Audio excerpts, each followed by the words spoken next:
Alright, so this is the grape in a microwave that I was talking about before.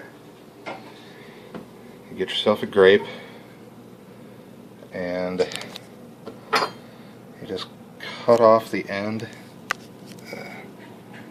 Can't really get this in the film real good. Okay, cut off the end. There we go. Okay. So you just have like the open part there, and then I'll set this down again. Cut it from the top down, but keep it like connected by the skin there, like that. Okay. Then you open up the microwave. You set it in there. Okay.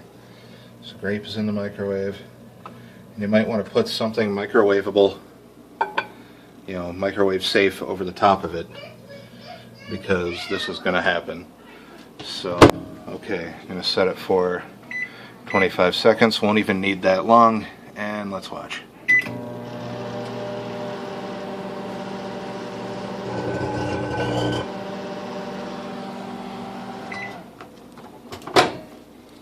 So there we go. That was the grape in the microwave thing that I was talking about the other day.